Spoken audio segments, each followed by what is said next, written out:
Buenas tardes, buenos días, buenas noches, compañeros, compañeras, compañeres.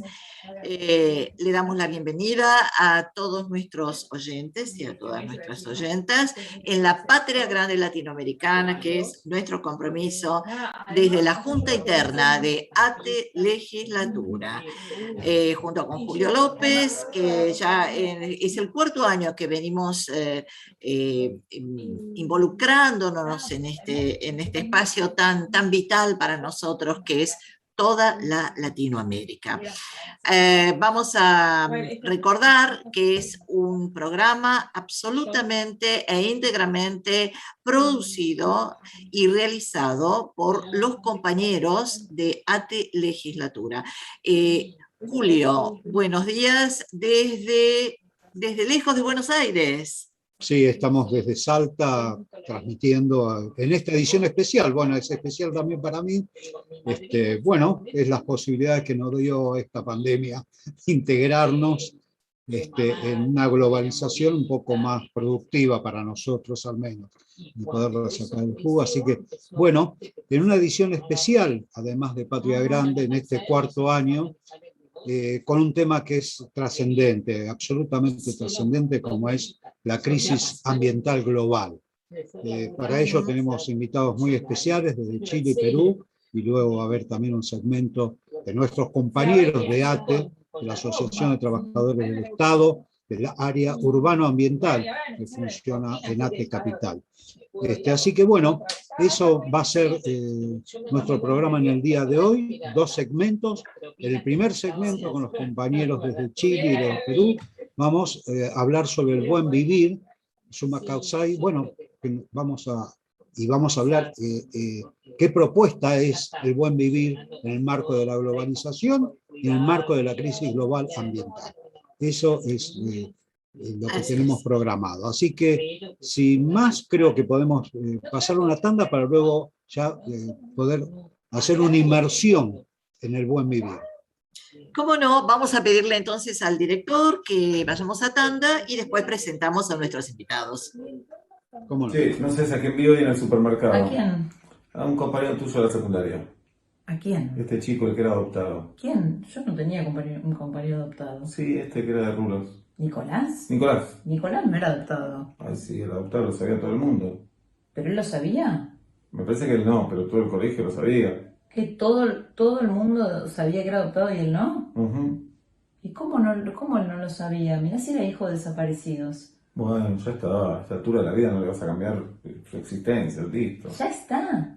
Imagínate si te estuviera buscando tu abuela hace 45 años. No lo había pensado, puede ser que tengas razón. Volvé a pensarlo, tu información puede ser importante.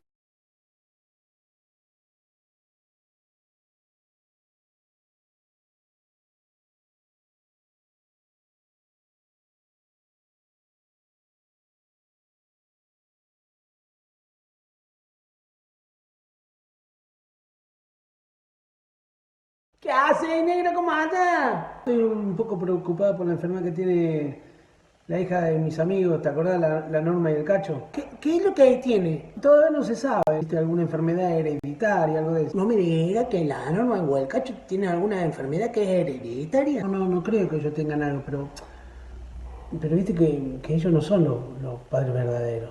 No, yo no lo sabía. ¿Y ella lo sabe? No, nunca le dijeron. ¿Y por qué no si los decís vos, culiao? Que por ahí es una de las añitas que andan buscando las abuelas, ¿entendés? ¿No tiene alrededor de 40 años esa chica? Sí, pero bueno, si ellos no se lo dijeron, qué sé yo no sé, yo no me animo. Bueno, si no te animas a decírselo vos, por lo menos llama por teléfono a la abuela y contáselo a ella. ¿Sabes que tienes razón, che? Nunca lo había pensado.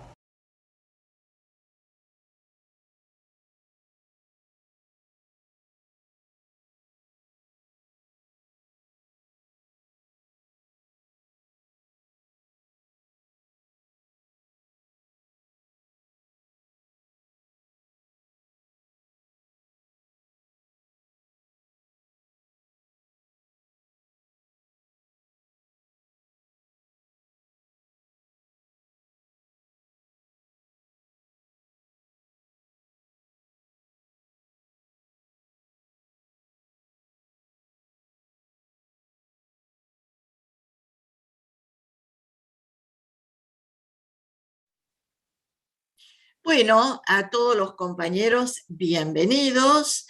Para nosotros es un honor que estén presentes en este encuentro.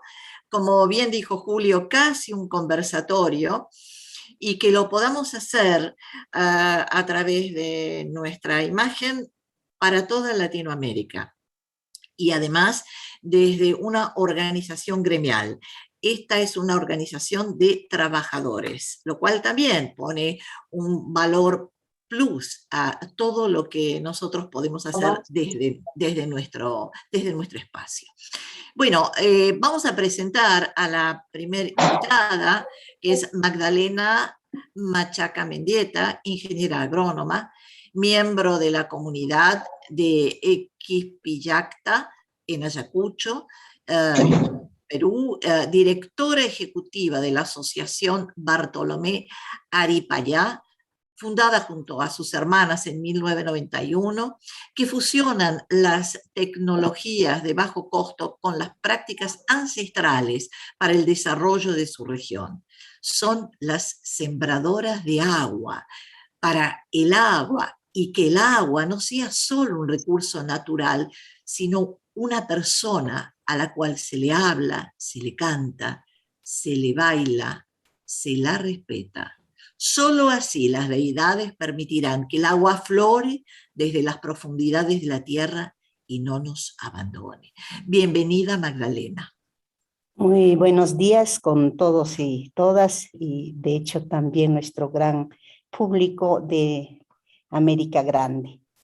El Sumaq Kawsay es un modo de vivir, un modo de ser, estar en este pacha, en este mundo. Tiene diferentes, para los quechuas de Ayacucho, Perú, o también las demás culturas milenarias, es el Allen Kawsay, que literalmente se puede traducir como el vivir bonito, o una vida primorosa, una vida que tiene diferentes, digamos, alimentos o principios, que donde el centro no es el hombre, sino el vivir bien, la semblanza de que todos los que existen en esta vida, que es el hombre, Yakumama, la madre agua, madre tierra, todos los elementos que vemos en nuestro entorno, que tiene la acepción viva y también persona en nuestra cosmovisión quechua, pero también para los hermanos aymaras y otras culturas, se refiere a vivir de manera digna, pero también suficiente, nada más, y no en abundancia, ¿no? De hecho, los extremos como el mana pisicui, o sea, que no alcance, por ejemplo, la comida para el año, eso no es el vivir bien. Tampoco la abundancia, porque la abundancia significa desequilibrio, desarmonía. Es una... preocupa si es que hay una cosecha abundante en la chacra en un pueblo, eso es una preocupación para las autoridades, una preocupación para la familia. Es lo que nos está diciendo, es que habrá algo, pasará algo, habrá una desarmonía social con el clima, etcétera, etcétera. Entonces, si es que es suficiente nomás, eso es el Allen Kawsay, ¿no? Pero también siempre está teñida con una vida colectiva, una vida armoniosa, pero dentro de esta vida colectiva, dentro de esta vida armoniosa, ni el hombre es más que la naturaleza, pero tampoco dentro de la comunidad humana, el hombre no es más que la mujer, o el adulto no es más que el niño. Acá los quispillajtinos hablamos del Juklia Kawsay, el ser uno, que quiere decir relaciones sagradas entre el varón y la mujer. Ahí no prevalece el interés de la mujer, no hay tampoco el interés del varón, sino de este cuerpo, porque al establecer, por ejemplo, una unión matrimonial, uno se convierte uno, valga la redundancia, ¿no? Entre dos se hace uno. pero también ese uno, cuando nacen los hijos, las hijas, sigue considerándose uno, ¿no? Sigue siendo una unidad. Esa unidad también tiene que ser así en la vida comunal, comunitaria, ¿no? Entonces, en el uno conversa hasta ponerse de acuerdo. No es que alguien, por ser jefe de familia, sea mujer o sea varón, ahí impone las cosas. Si conversa en horas buenas, tampoco no en cualquier hora. Y si alguien falla así, también se corrige en horas buenas, ¿no? No cualquier hora se resondra o se tira chicote y todo eso. Y si hay exceso dentro de esta desarmonía, o en todo caso es difícil de que la familia armonice después de haberse llegado a un extremo conflicto, desarmonías, desentendimientos, ahí interviene personas vitales o que tienen mano para armonizar. A esas personas, acá los quechuas de Ayacucho, Quispillajta, conocemos como los Wanahmaki, o sea, las manos sanadoras. No cualquiera, no cualquier persona puede corregir, o en todo caso la justicia comunitaria basada en el saber de esa mano sanadora no recae en cualquier mano. Está en manos de unas 2 o 3 personas que nunca falta en una comunidad. Eso es el summa causa, ¿no? De hecho, tampoco no es tan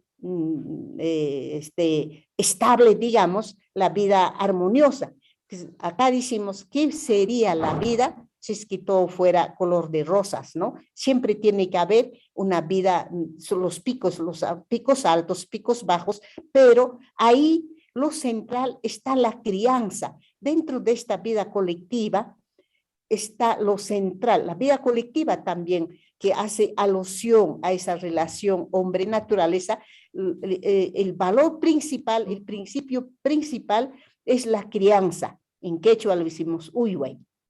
Se cría a la naturaleza, se cría al agua, se cría a la semilla, se cría a los hijos, se cría a los animales domésticos, se cría también a los animales silvestres. Y no es un don especial o peculiar del hombre. Todos crían.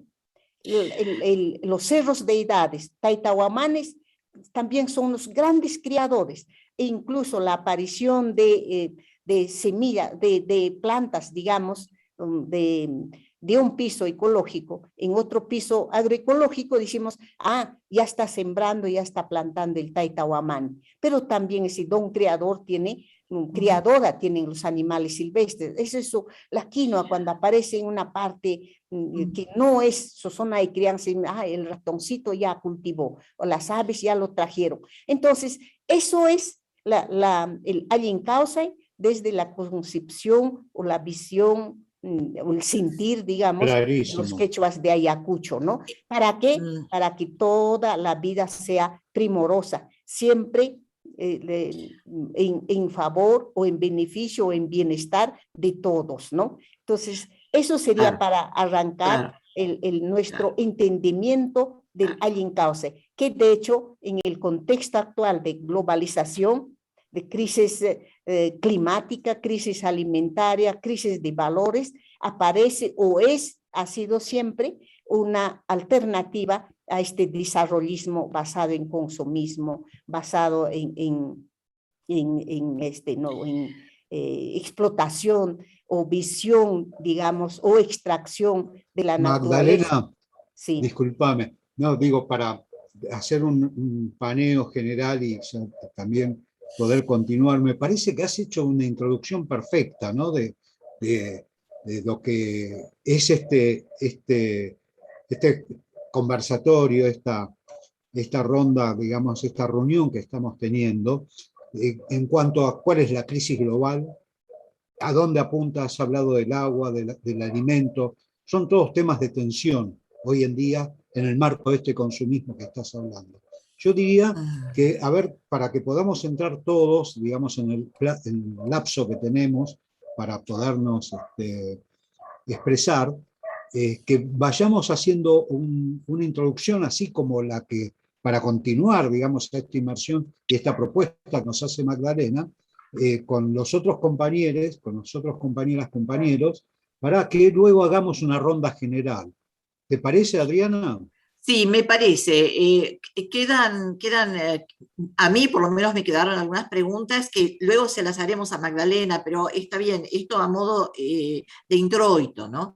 Bueno, vamos a presentar ahora al compañero Leonardo Lavanderos de Chile. Vamos a pedir que se desmutee, así podemos escucharlo. Y diremos que el compañero Leonardo es biólogo, doctor en ciencias, director de innovación del Centro de Estudios de Teoría Relacional y Sistemas de Conocimiento, profesor en la Escuela de Monterrey en México, y colabora con el Instituto Tecnológico de Bolivia para la puesta en marcha del Centro Internacional de Investigaciones en Cibernética Relacional. Autor, junto al compañero Alejandro Malpartida, del documento Viabilidad Ecológica y Cibernética del AILU. Así que bienvenido, Leonardo. Acá con Julio te saludamos. Bueno, lo primero, gracias por la invitación. No quiero yo introducir mucho el tema todavía porque está Natalie ahí esperando. Entonces es bueno que nos presentemos todos y conversemos con... Efectivamente, cuando yo escucho a Magdalena, me siento muy bien porque me doy cuenta de que uno es mestizo, o sea, no tiene un origen propiamente tal, y uno tiene que hablar desde el mestizaje y no tratar de confundirse tratando de ser originario, porque tendríamos un problema muy serio y caeríamos en un romanticismo y una, ¿cómo se llama? Una inmadurez política respecto a lo que somos nosotros, o sea, sería como una especie de ¿cómo se podría decir? Seríamos como clasistas a la inversa, tendríamos una posibilidad de no ser nosotros y tratar de capturar una cultura en la cual nosotros no somos parte, pero sin embargo que nos hace sentido cierto tipo de traducciones que para nosotros nos permiten una toma de decisiones. Es como cuando uno lee a Marx, que Marx hablaba alemán, nosotros no hablamos alemán, por lo tanto nosotros podemos interpretar lo que dice el editor de cómo se llama del libro que lo tradujo, pero no estamos hablando de Marx. ¿Ah? Lo mismo con todo. Entonces, en ciencia pasa lo mismo. Yo creo que el problema hoy día es que las culturas, la cultura humana, porque no hay más otra cultura, la cultura humana, no puede vivir sin la certidumbre. Y eso es una cosa importante porque para vivir en certidumbre necesitas religión y necesitas ciencia. O sea, son dos, y matrimonio también es una forma de certidumbre importante. Entonces, lo importante es saber vivir en la incertidumbre y no la certidumbre. Así que miren, yo le voy a dejar puesto lo siguiente. Nosotros llegamos al Summa Causae básicamente por la lectura del sistema relacional. ¿Ya? Nosotros, el sistema relacional es un sistema cultura-naturaleza y el único que posee esa visión filosófica son los pueblos originarios. Tanto el capitalismo como el socialismo eurocéntrico rompe la relación. Por lo tanto, para nosotros salvar desde el punto de vista de la cibernética, que lo voy a explicar después que hable Natalie, es básicamente una estrategia política de la toma de decisiones para contrarrestar lo que hoy día llamamos la vorágine capitalista neoliberal y básicamente un socialismo utópico que no funcionó básicamente por lo mismo. Entonces tenemos que buscar una vía que se llama la vía de la bifurcación, porque no es la tercera vía, no es la vía de la socialdemocracia, sino una vía bifurcativa que tiene que ver con el summa causa. Entonces nosotros desde nuestro origen mestizo tenemos que llegar a una estrategia en la cual este tipo de filosofía nos permita nuevamente construir o reconstruir lo que está quedando en Latinoamérica, ya que la vorágine del empresariado a nivel latinoamericano está comiéndose los recursos. Entonces, básicamente es una estrategia político-técnica. Entonces, yo voy a dejar que pase Natalia a hablar ahora, Natalie, y después seguimos conversando sobre lo que nosotros pensamos y qué estamos haciendo. Eso. Gracias. Bueno, muy bien, vamos a darle entonces, gracias Leonardo, vamos a darle la palabra a Natalie, a quien ya conocemos, vamos a pedir que se desmutee y la presentaremos.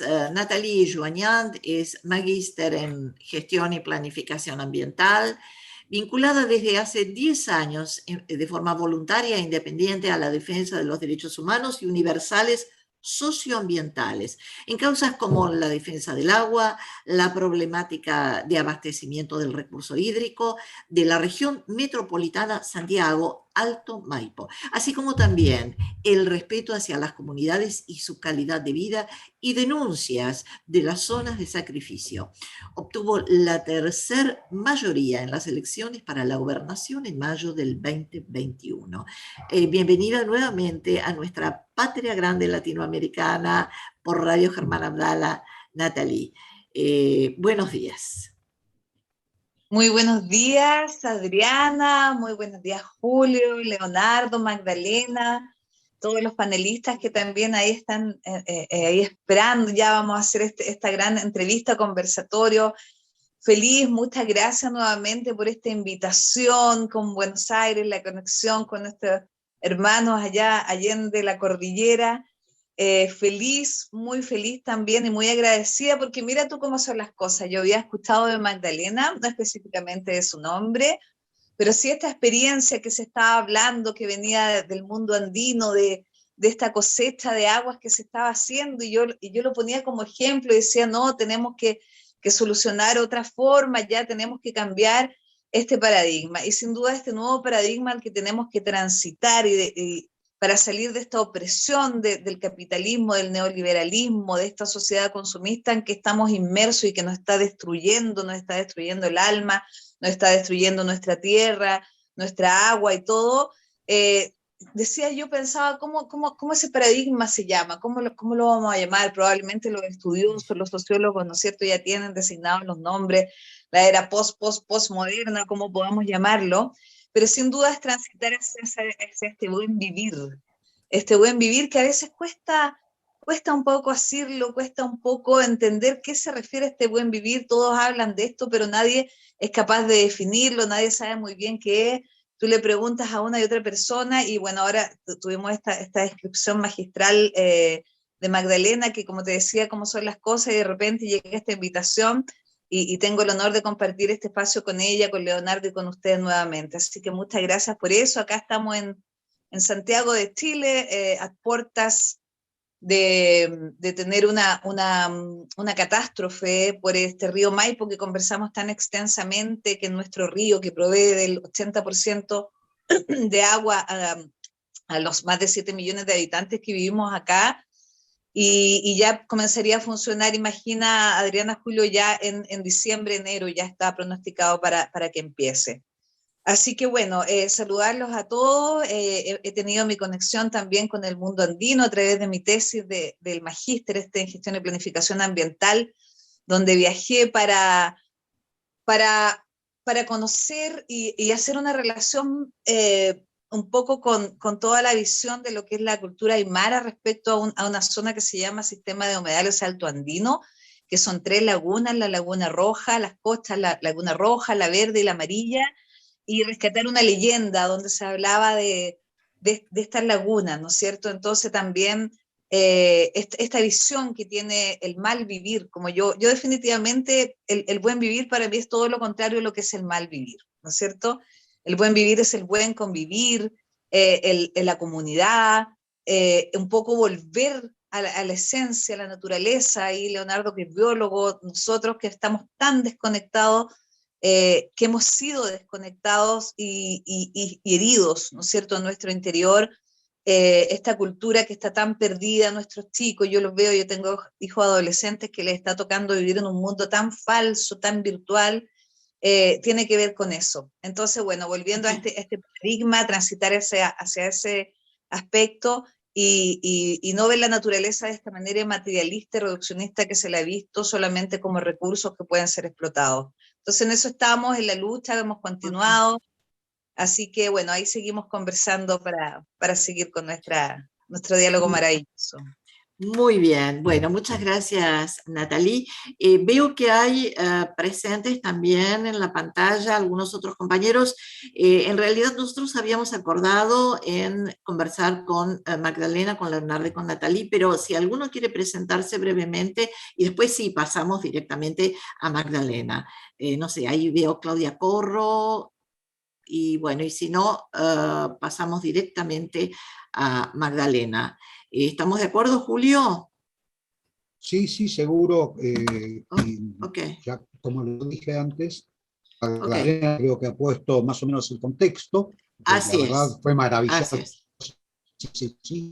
De cuál es la cosmovisión del buen vivir, porque como dijo Natalie recién, ¿no? Es un concepto polisémico para muchos, que es entendido de una y otra manera, además como creo que se conecta todo, ¿no? Con lo que dice Leonardo también, de muchos que plantean casi como una cooptación de una cultura que no le es propia cuando hay una cultura global, digamos, donde Claro. la cultura humana tiene que ir generando, digamos, nuevas respuestas a esta situación de crisis que se nos está planteando en el sistema Tierra, que tal como ha dicho el compañero Leonardo también, no podemos en esta unicidad desacoplar el ser humano de la naturaleza, ¿no es cierto? Claro. Entonces, ese fue el contexto que nos dio Magdalena. Y yo quisiera preguntarles, para darle el paso, digamos, el buen vivir, y como summa causae explícitamente, fue expresado en dos constituciones en Latinoamérica, en Bolivia y en Ecuador. Quisiera también que brevemente, luego, si tienen algo que decir al respecto, también, que si lo pueden expresar. Bueno, eso era todo de mi parte por el momento y solamente, ¿qué tiempos tenemos? Porque yo aquí lamentablemente no tengo... Bueno, para este segmento nosotros tenemos hasta las 11 que van a estar entrando los compañeros, si es que no lo hacen antes los compañeros de Argentina. Yo quisiera preguntarle a Magdalena que nos comente, que nos diga cómo es esto de la construcción de los reservorios como parte de un proyecto de siembra y cosecha de agua.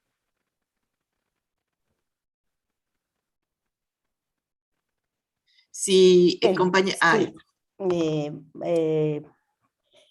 Dentro de estos principios, digamos, que les pertenente al summa causae es la crianza de todo cuanto existe, de los llamados recursos naturales, pero para los quechuas de acá, madre agua, no cabe es la visión o conceptos de explotación, todo esto, porque en la crianza todo es cariño, pero específicamente la siembra y cosecha, agua y lluvia ha sido acuñada desde una vivencia, digamos, agrícola, agraria, desde los campesinos para las instituciones públicas y privadas que prácticamente están muy aferradas a desarrollar o solucionar la escasez del agua, pero bajo criterios, lo de siempre, convencionales, no sea basada en la construcción de canales, reservorios, o sea, la infraestructura gris.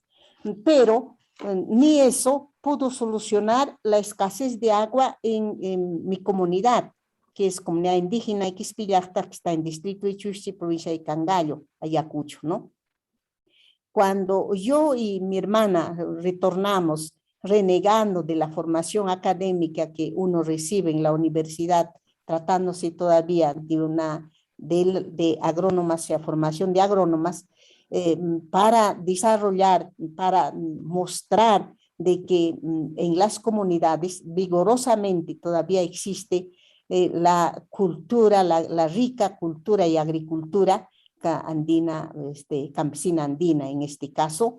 Encontramos después de que de la violencia política vivida más de una década, iniciada también en nuestro ámbito territorial, y luego un megaproyecto captando a nuestros hermanos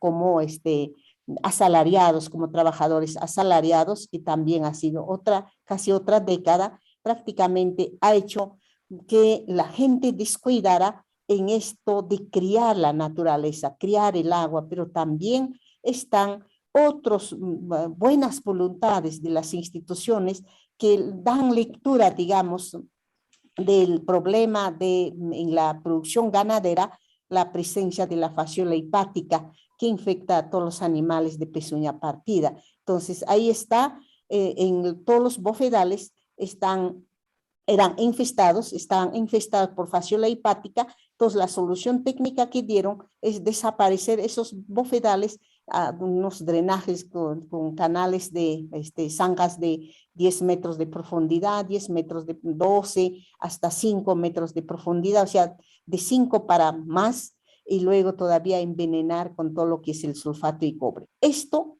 desapareció el agua.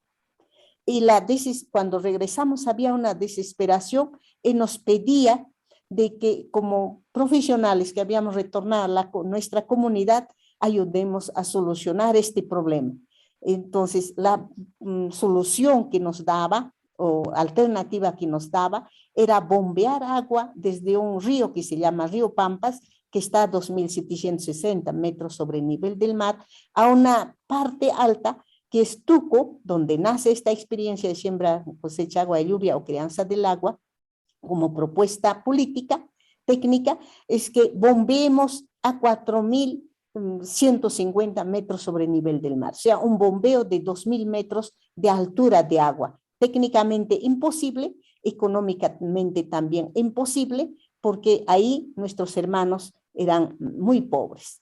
Entonces, en ese marco,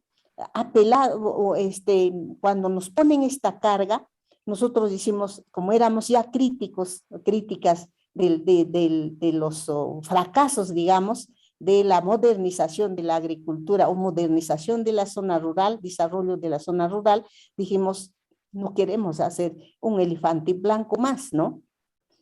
¿Para qué hacer tanto esfuerzo que podríamos encontrar tal vez algún financiamiento, pero sería para nada?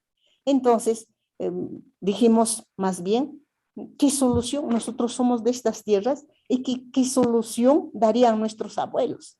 Y uno de los abuelos pidió la palabra en esa asamblea en la localidad de Tucuequispillajta y dijo, cuando yo era chiquito, yo veía a los abuelos que llevaban unas cuantas champas, ponían sococa y levantaban el dique, porque hay zonas de recarga hídrica que se llaman jochas, chaquijochas, o sea, lagunas secas. Ahí poníamos unas cuantas piedras, unas cuantas champas, y el agua nos duraba un mes más o 2 meses más, terminada la época, la temporada de lluvia. Entonces dijimos, muy bien, hagamos eso, ¿no? Entonces, pero si ustedes ya son ingenieras, ¿para qué? Pues el cemento, quisiéramos tener agua, pero que no se pierda, porque eso siempre pierde en el año, se seca en el año. Nosotros queremos agua para todo el año, para consumo humano, pero también para nuestros animales, porque las mujeres buscaban agua quebrada tras quebrada a ver si había todavía agua para hacer beber, o sea, a las ovejas especialmente. Entonces, hicimos en los años 90 uno de esos vasos grandes, hemos hecho una laguna. Entonces, juntando toda una cantidad, una diversidad de sabidurías en una, ¿no? La siembra y cosecha, agua y lluvia. Entonces hemos dicho, tenemos holladas naturales y estas holladas naturales lo adecuamos para embalsar agua de lluvia, porque nosotros somos de cabecera de Cuenca, o sea, estamos en la cumbre, en la punta. Después de nosotros ya no hay nadie, o sea, me refiero a los indígenas de Quispillajta. Entonces, como estamos en la punta del cerro, ya vemos pasar el agua por las quebradas, sí, pero para nosotros no hay desaparecido los bofedales, pero también los glaciares ya se estaban retirando. Entonces, estas grandes holladas, lo que hacemos es que para hacer ese tipo de lagunas, técnicamente se necesita un expediente, pero nosotros hemos dicho, hay que recuperar ese saber, pero en integridad. Dentro de ese saber hay una confianza, digamos, y hay una relación, más que relación, un entendimiento, una comunicación real del hombre con la naturaleza. Así nomás no se hace la laguna, ¿no? Entonces, identificada la hollada, decimos, acá vamos a tener nuestra laguna. Pero eso es una voluntad humana. Entonces, ¿pero qué dicen las deidades y qué dice este sitio donde vamos a construir estas lagunas, ¿no? Entonces, ahí están los yachas que tenemos, que en otras partes lo llaman como chamanes, dicen, ¿no? Pero para nosotros son los yachas. Claro. Los yachas tienen que hacer una consulta al sitio. Conferida la voluntad o el acuerdo, establecer el acuerdo con el sitio, dijimos, aquí va a estar mi laguna. Entonces, implica la construcción de la crianza del agua, y por ahí es lo que decimos, se trata de criar el agua. Pero como no nos entendía, oye, usted es profesional, es ingeniera, tienes que diferenciar, me estoy refiriendo a los años 90, ¿no? Tú tienes que saber diferenciar entre lo que es la fibra y la lana. ¿Cómo vas a decir crianza del agua? Solamente se crían los hijos, ¿no? A lo más los animales. ¿Cómo vas a criar el agua? Pero eso es el sentimiento, la convivencia permanente y cotidiana del hombre, ¿no? O sea, pese a todo lo que ha pasado, nosotros decimos todo se cría, para que nos criara, ¿no? Entonces, teniendo esa hollada, ya teniendo el permiso conferido de ese sitio, de esas deidades, prácticamente lo que hacemos simplemente es tapar esa salida del agua, esa garganta, con arcilla, con piedras, con champas, con cenizas, y no hacemos excavaciones profundas, tampoco no hacemos una construcción lineal del dique, porque si fuera así, estaríamos rompiendo la formación, la resistencia natural de ese suelo. Lo que hacemos es construir el dique respetando la forma que el agua prácticamente establece en esa hollada natural. Entonces, si es redondito, si es medio curviadito, porque el suelo se forma en millones de años, y al hacer los ingenieros un dique lineal, prácticamente rompen esa resistencia natural. Entonces, construir lagunas de esta naturaleza es para que infiltre a las profundidades de la tierra. Magdalena, compañera, vamos a darle la palabra ahora al compañero Leonardo, después regresamos, ¿sí? Sí, quiero comentarles que ya están entrando los compañeros argentinos, así que, compañero Leonardo, tú tienes la palabra. Ya, a mí me encanta escuchar a Magdalena porque tiene maravilloso. Una forma circular de lenguaje que para los, ¿cómo se llama?, judeocristianos occidentales no es fácil. ¿Ya? No, claro. Entonces, hay una cosa que es importante. Mira, voy a decir de dónde partimos nosotros, porque yo estoy trabajando en Bolivia de alguna otra manera. Ya he estado en Bolivia hace mucho tiempo, he renegado mi país absolutamente, porque es un país esquizofrénico. Ya, entonces he tratado de estar más sano en Bolivia que en Chile. Entonces, no des malas ideas, Leonardo. No, sí, doy muy buenas ideas. Yo siempre, ¿sabes qué? Normalmente doy buenas ideas. La esquizofrenia es un problema serio. Tienes razón. Ya, hay que decir la cosa frontal hoy día, si no es cierto. para la no frontalidad. Es cierto. Entonces, miren, la cosa viene así. Nosotros, ¿cómo llegamos a esto? Llegamos porque nos dimos cuenta que el capitalismo no tiene solución, sin embargo, es permanente. Y esta permanencia del capitalismo tiene que ver porque la relación cultura-naturaleza, el capitalismo tiene que romperla por obligación, porque necesita transformar relaciones a objetos. ¿Ya? ¿Y por qué tiene que hacer objetos? Porque necesita transacciones. Si no hay transacciones, entonces no hay posibilidad de capitalismo, no hay posibilidad de acumulación. Por lo tanto la naturaleza pasa a ser un objeto de transacción, como el hombre pasa a ser también un objeto de transacción.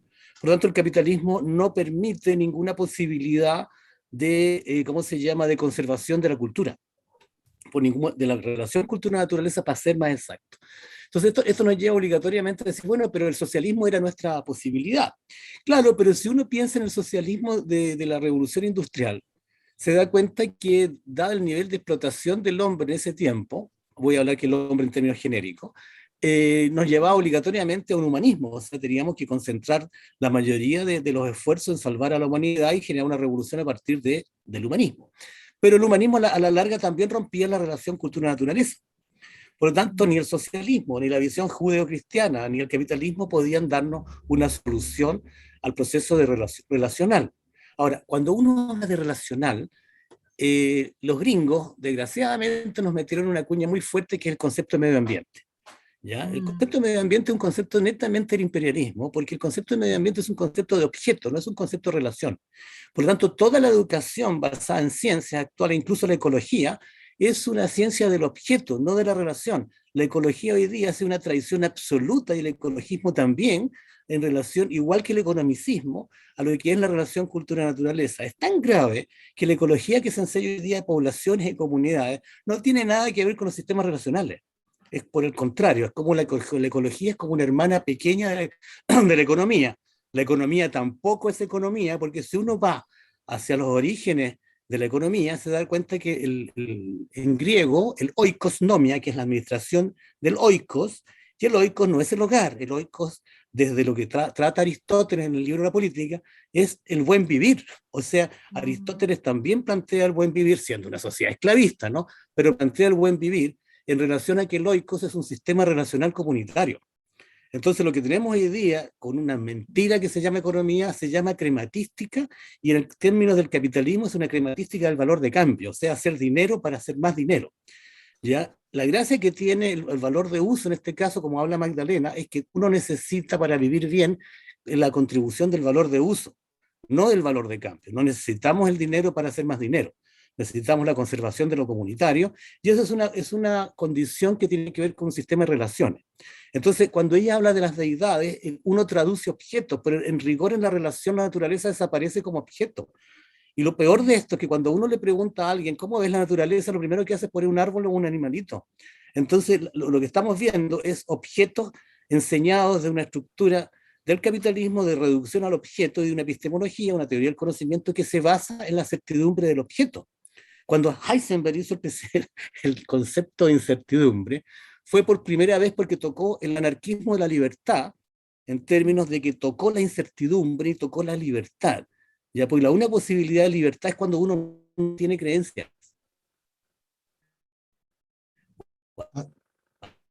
Así No sé uno es si... libre, cuando no tiene comunismo, socialismo. El ismo es una, ¿cómo se llama? Es un vertedero de certidumbre. Entonces, ¿qué sucede hoy día?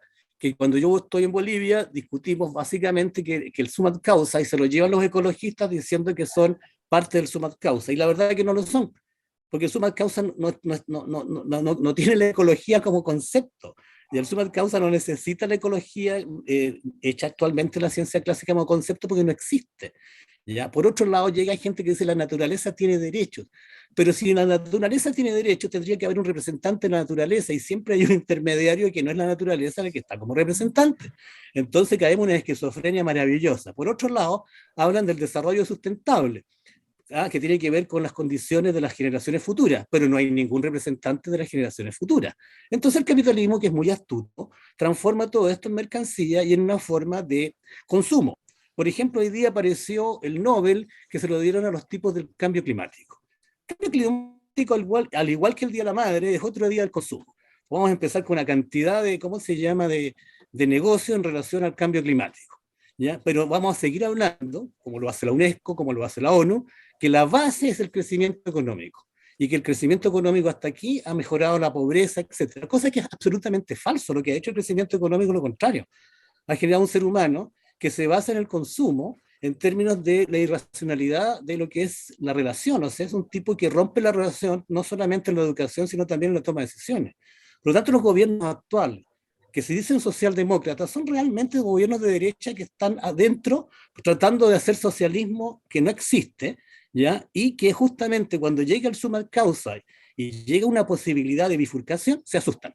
Porque la verdad es que esto no es romántico, esto es un proceso de sobrevivencia. Y el capitalismo no nos va a dejar sobrevivir porque no entiende la sobrevivencia. Entiende solamente la centralización y la acumulación de objetos.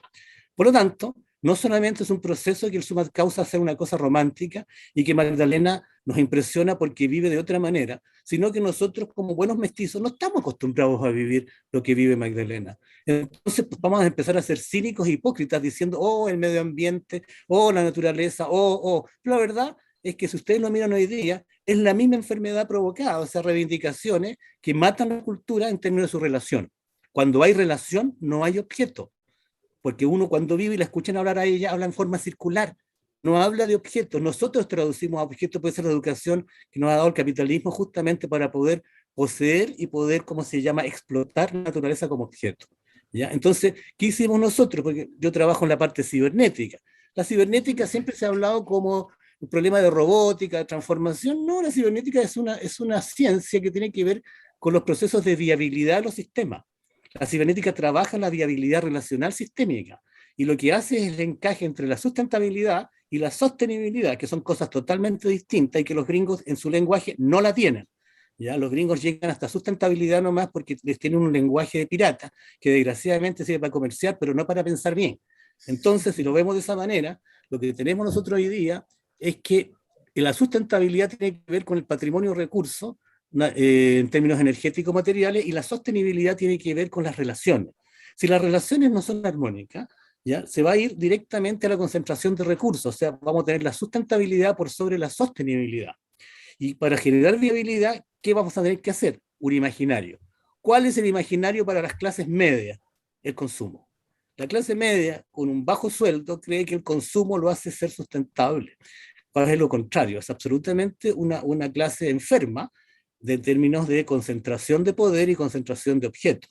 Entonces, ¿qué hacemos? Tenemos una política de mala clase, ideológicamente absolutamente absurda, valga la redundancia, sin capacidad ideológica, que yo solo lo veo hoy día yo absolutamente en los 5 personajes que tengo de presidentes posibles, ¿ya?, que no se juegan por nada, simplemente siguen siendo davosianos, siguen siendo tipos mentirosos respecto a sus discursos, hablan de la libertad de elegir, por otro hablan de la libertad de opinión, pero lo único que habla es de la libertad de que la concede ¿quién? El sistema mismo, están todos los empresarios. Chile es un país de empresarios, estoy hablando por Chile, ¿ya? Desde que Allende fue golpeado, se acabó la única posibilidad que teníamos como identidad respecto a un proceso y respecto a un programa. Hoy día eso no existe.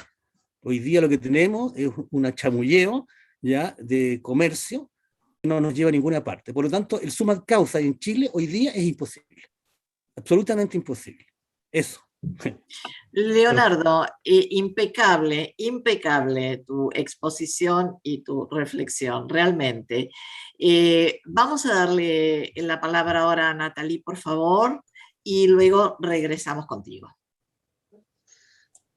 Claro, es bien, efectivamente, es un panorama bastante terrible el que vivimos, no solo a nivel de Chile, que es un ejemplo bastante extremo, ¿no es cierto?, sino a nivel mundial. En ese sentido, tiene mucha razón Leonardo, es muy desesperanzador y preocupante ver, por ejemplo, las próximas elecciones que vienen ahora, presidenciales y parlamentarias, en que te das cuenta que ninguno de los candidatos y candidatas están en una sintonía de ver la urgencia de los cambios que hay que hacer y de lo que está pasando. Entonces, tenemos efectivamente este cambio climático encima, que ya sabemos que es exponencial, y que estamos comenzando a ver efectivamente los primeros, acercándonos al pic primero, ¿no?, que viene en el año 2030, y ya estamos empezando a ver estas cosas que han pasado. Pasó en Nueva York, este arrastre de autos, estas lluvias concentradas, este derretimiento del Ártico, donde ahí efectivamente vamos a tener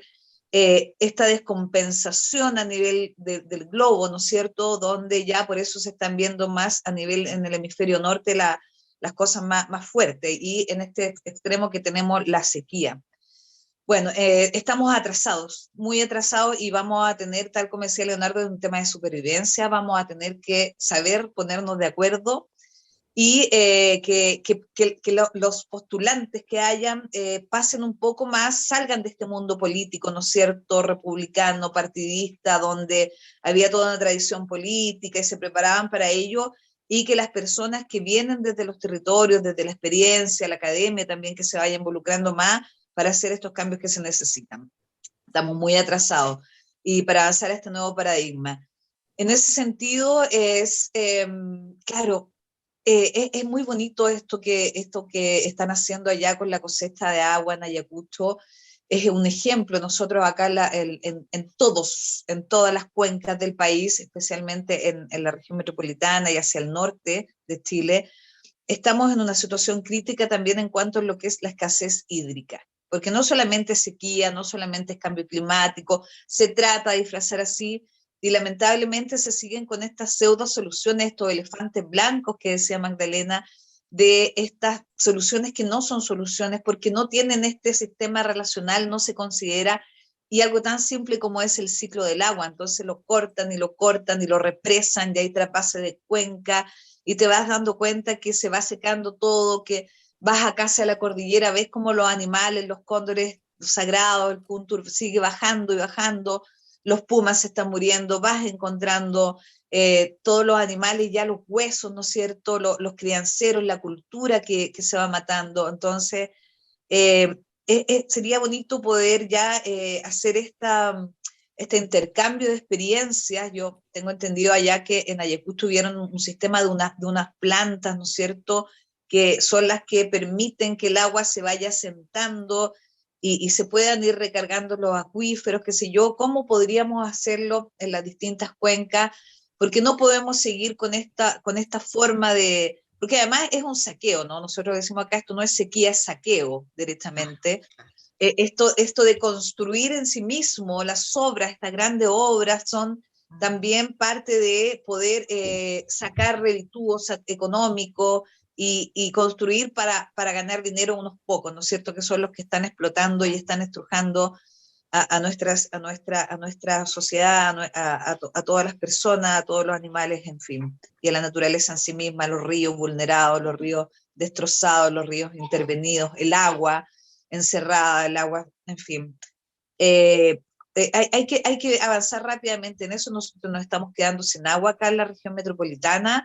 Necesitamos ver otras soluciones que sean más allá de estos embalses que están ahí impermeabilizados. Necesitamos la recarga, necesitamos que el ciclo del agua pueda seguir continuando y pueda restaurarse en el fondo, ¿no es cierto? Toda esta relación entre las plantas, las personas, en la atmósfera, y puedan, que sea localmente, tal vez a nivel global sabemos que China, que Estados Unidos y todo tienen la crema con el cambio climático, ¿no es cierto?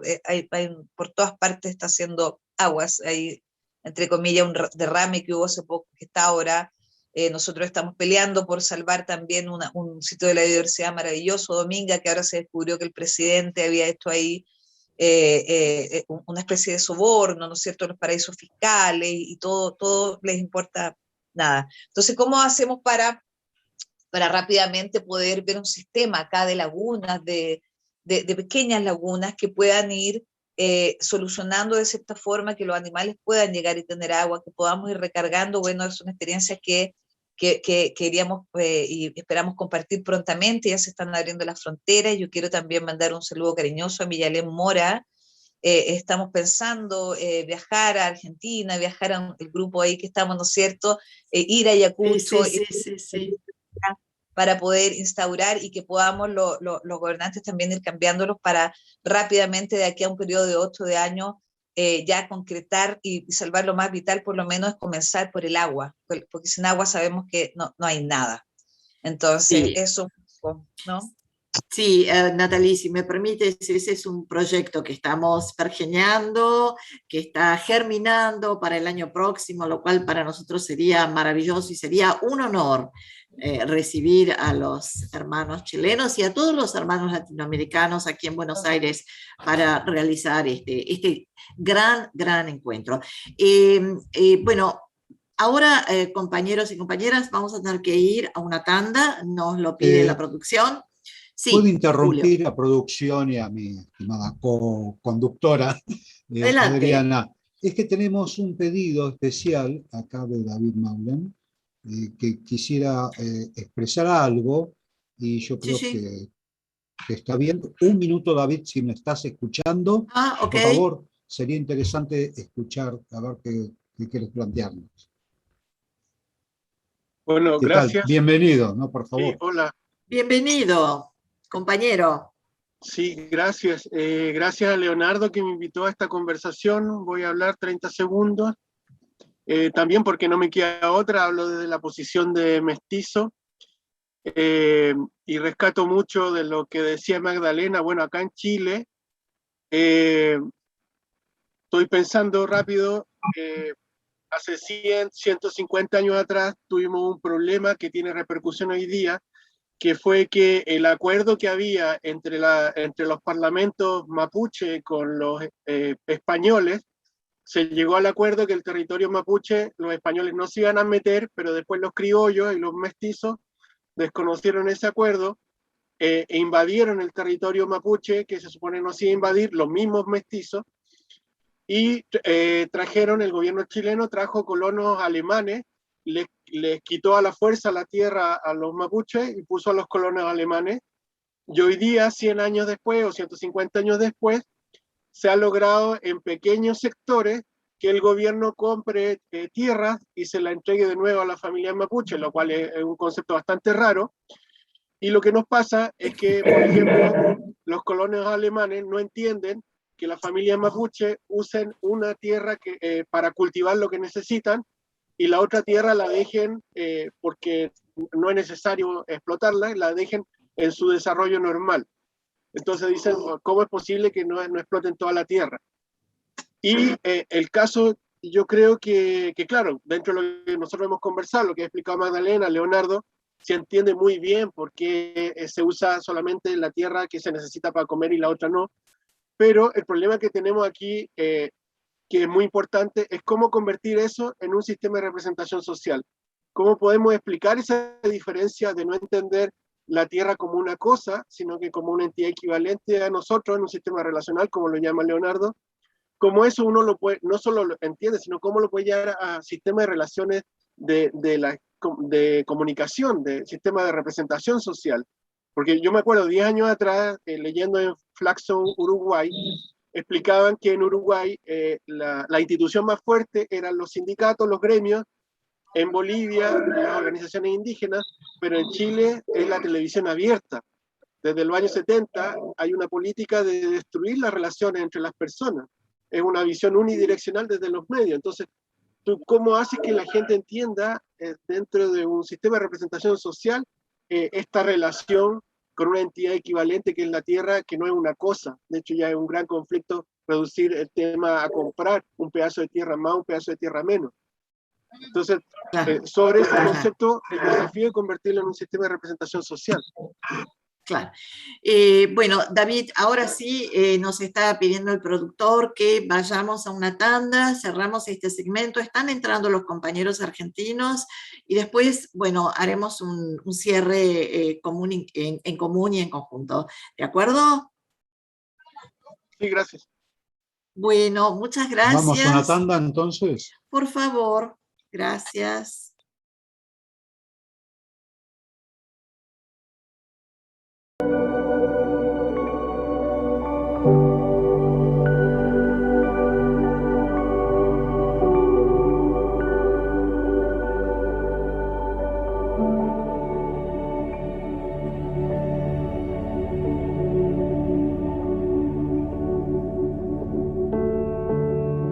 En el año 1972, la UNESCO aprobó la Convención sobre la Protección del Patrimonio Mundial Cultural y Natural, que ha sido ratificada por 191 países.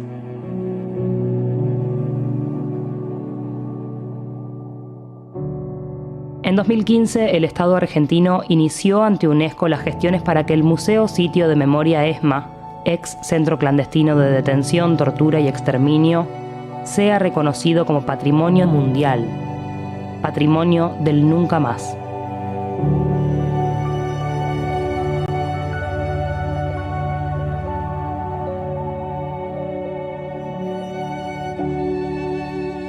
Otros lugares de memoria sirven como antecedente de nuestra candidatura.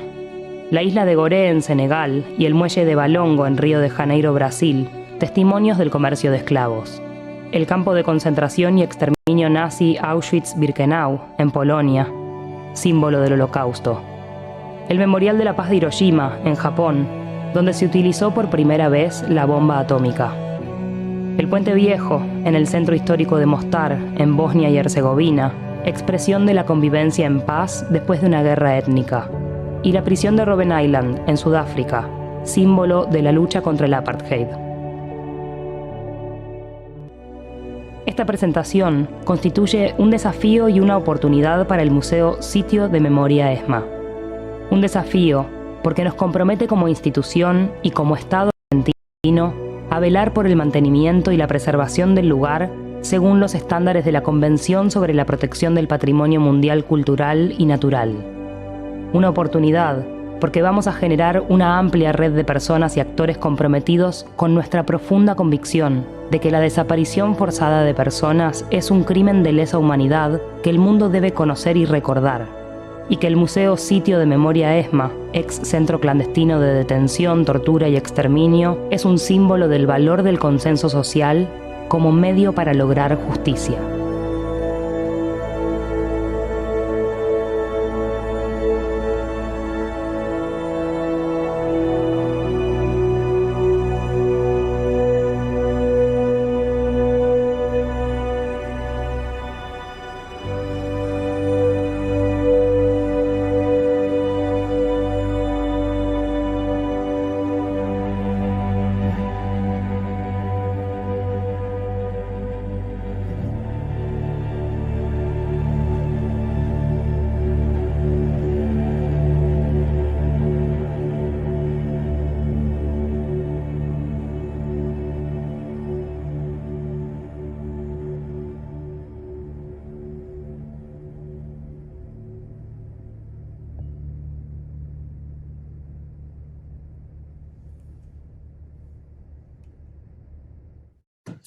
Bueno, de regreso ahora con el segmento argentino.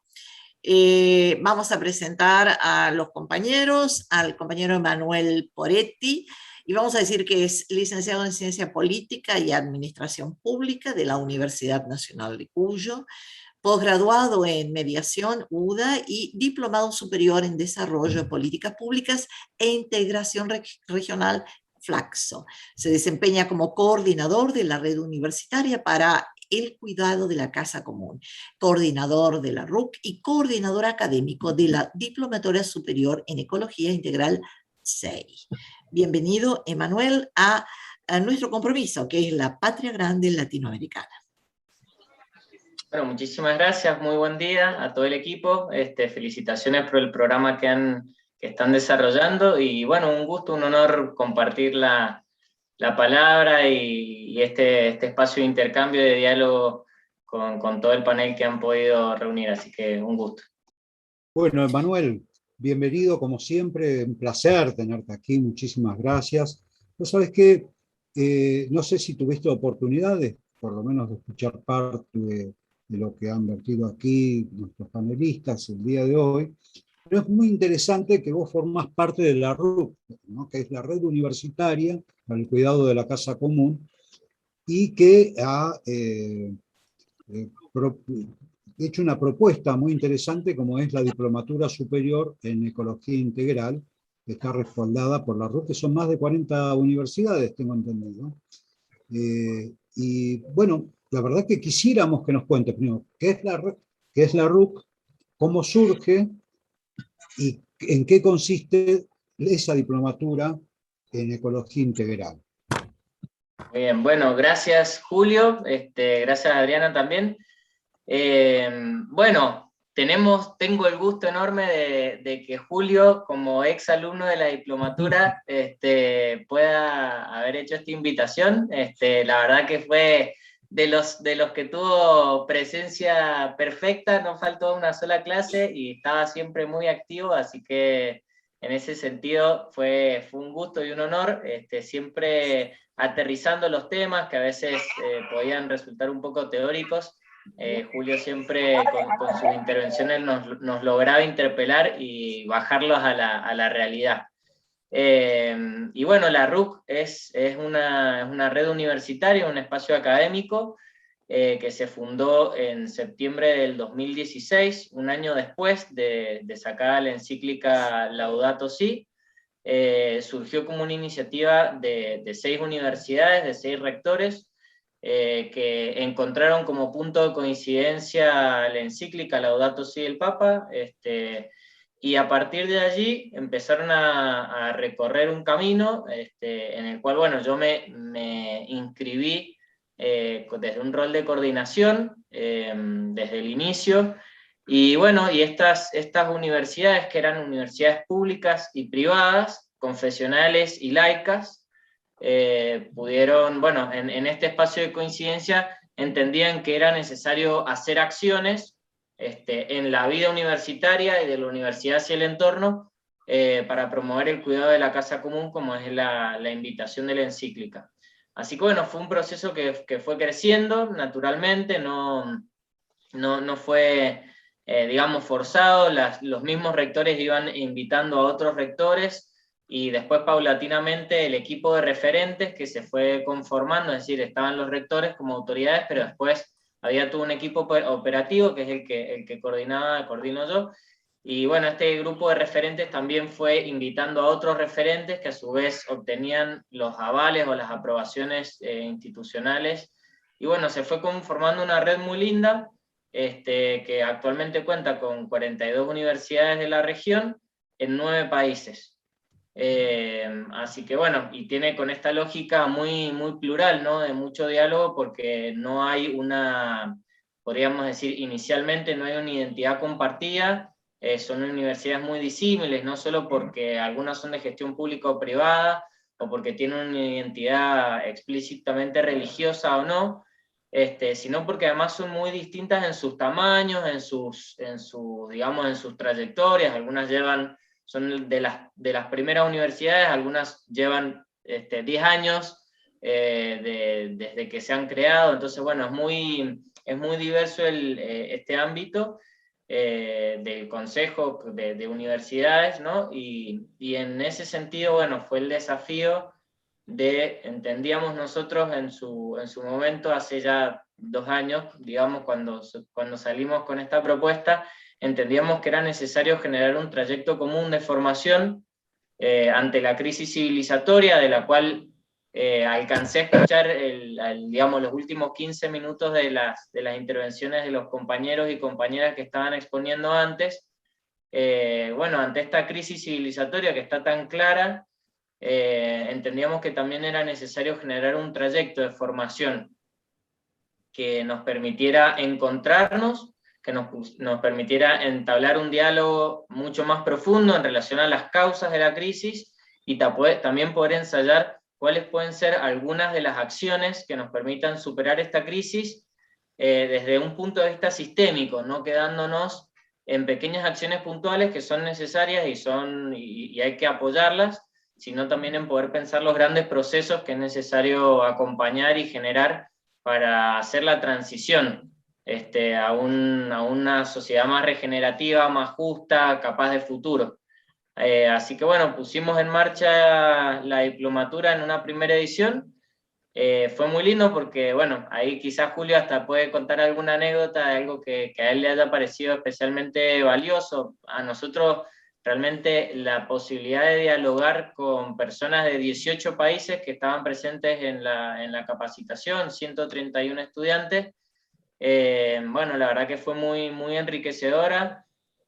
Tuvimos también la posibilidad de reunir docentes de enorme prestigio, son los que hoy están pensando realmente el proceso, y los teníamos semana a semana con nosotros acompañándonos y siempre subiendo la vara del nivel y del concepto crítico al cual teníamos que irnos haciendo cargo para poder dar cuenta realmente cuál es la crisis y sus consecuencias. Así que bueno, fue una experiencia muy linda, muy buena. A partir de allí también se generó un club, digamos, que nosotros llamamos el Club de Alumni, un espacio de intercambio con quienes terminaron el trayecto y quieren seguir trabajando estos temas a nivel regional. Ahí realmente hay de todo, hay muchísimos países. Y bueno, querer acompañar o seguir profundizando en las líneas de acción de ahora en adelante, ¿no? Y bueno, y también tuvimos la suerte de poder hacer una segunda edición que ha sido más diversa que la primera, con gente de 21 países, se ha sumado varios países de Europa también. Así que bueno, contentos con eso, muy contentos, y bueno, y renovando el compromiso, entendiendo que estamos frente a un problema estratégico para toda la humanidad y que hay que hacerse cargo de eso. Bueno, Emanuel, realmente muy claro, digamos, en la exposición de lo que significa esta diplomatura y qué es la Red Universitaria para el Cuidado de la Casa Común. Para nosotros nos interesaba muchísimo que participe la RUC aquí de alguna manera y más con tu presencia, porque evidentemente veíamos en estos intercambios que estábamos teniendo con diversos compañeros de distintos países, vemos estos puntos en común, ¿no? Que podemos ejemplificar: el tema de la crisis sistémica, el tema de ponernos de acuerdo con algunos conceptos que se nos están vertiendo, digamos, como para poder revitalizar en realidad el sistema capitalista.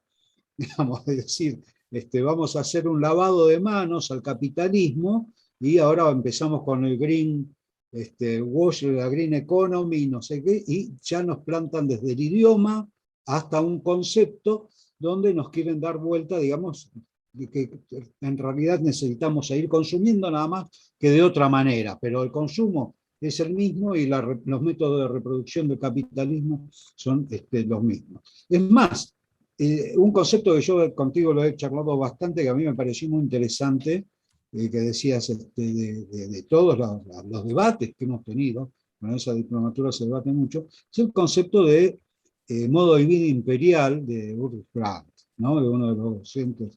Es muy interesante, digamos, ¿no? Que, digamos, también que tiene, ahí veo algún punto de contacto con lo que nos estaba planteando Leonardo antes, no sé si llegaste a escucharlo, y que en realidad tiene sus raíces en los que nos planteó y el contorno que nos puso, el contexto que nos dio Magdalena al principio. Digamos, que no tiene nada que ver, digamos, no hay salida dentro de este sistema, no hay salida, no hay forma de salida. Entonces eso es muy importante. Así que, bueno, nos interesaría que nos sigas acompañando y si tenés alguna propuesta también, bueno, estamos abiertos a seguir escuchándote y quedo en manos de mi compañera para saber cómo continuamos con el programa. Sí, bueno, acá David quiere hacerle una pregunta a Emanuel. Bueno, mientras esperamos que los otros compañeros, el otro compañero que es Alejandro Gianni vaya entrando, le podemos decir a David que se conecte con Emanuel y haga su pregunta. Ya estoy, ya está, bueno, Alejandro.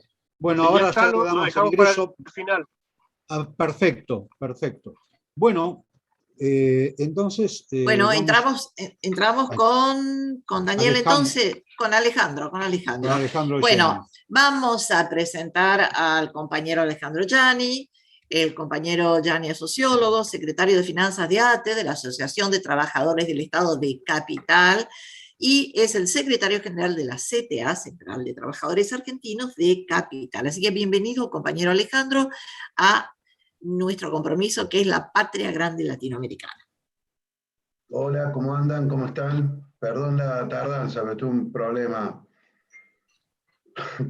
particular. Está todo bienvenido. Todos siempre tenemos problemas, pero todos son siempre bienvenidos. Bueno, bueno, aquí estamos, te notifico, no sé si lo puedes ver, pero estamos conectados también siguen esta transmisión, el primer panel, que son compañeros de Chile y Perú.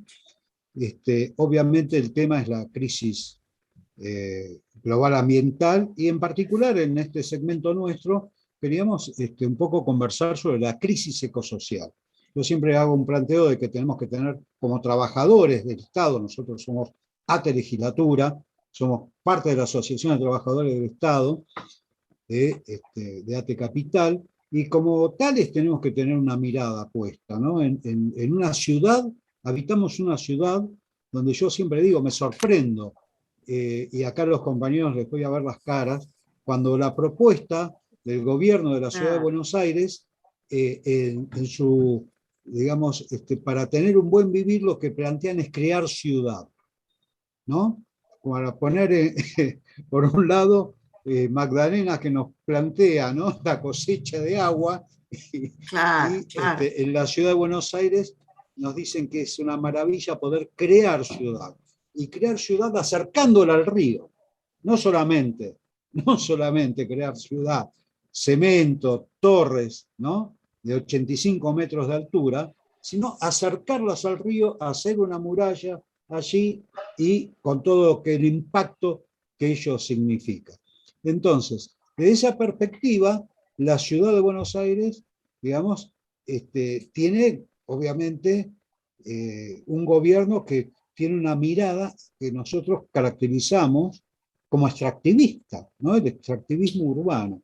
Bueno, de esa perspectiva queríamos plantearte a vos, Alejandro Gianni, ¿cómo está encarando ATE Capital, la Central de Trabajadores Argentinos, esta situación? Bueno, no, tanto como ATE como la CTA, ¿no? Y con las organizaciones políticas en las que nos vamos moviendo.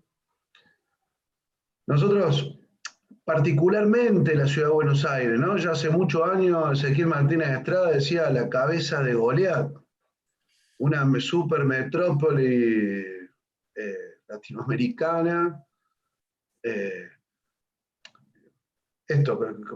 La idea de la cabeza de Goliat era la metrópoli, una hiperciudad enclavada, con una mirada colonialista, ¿no? En la punta del río, para dominar el río, en disputa con Colonia, con Uruguay, el estado tapón pensado por los ingleses. Entonces uno piensa de la geopolítica, la geopolítica, tanto de la ciudad de Buenos Aires, es una ciudad estratégica para el extractivismo. En su momento colonial español, después pensado por Inglaterra, y con todas las concepciones modernas, con una racionalidad del cemento y pensada en una economía simplemente lineal y primarizada, en donde la ciudad era la capital, en donde se concentra todas las vías del tren, toda la ruta, toda la autopista, para llevarse las cosas afuera, llevarlas a los países centrales, o imperiales, o como se le pueda llamar hoy, ¿no? Que también la posmodernidad y la descentralización económica y financiera, es complejo también pensarlo el capitalismo, ¿no? Porque el capital también se desnacionaliza, ahora hay que pensarlo en términos también, bueno, de en qué paraíso, de los paraísos fiscales y la función de estas. Bueno, pero más allá de todo esto, lo que queda claro, ¿no? Despejando un poco, lo que queda claro es que es una ciudad concebida con una lógica colonial y una lógica en donde domine el país y que sea el centro en donde vengan los productos y puedan llevarse sin mucho problema, se pueden llevar afuera. Esa es la lógica de la Buenos Aires que tenemos, y un poco también la que tenemos simbólicamente tenemos que disputar. A mí me pasa que por ser del interior también uno la vive, la transita de otra manera. Tampoco quiero caer en una discusión de unitarios federales, ¿no? Pero sí una ciudad que fue estratégicamente pensada con esta lógica. Y entonces cuando uno dice el extractivismo,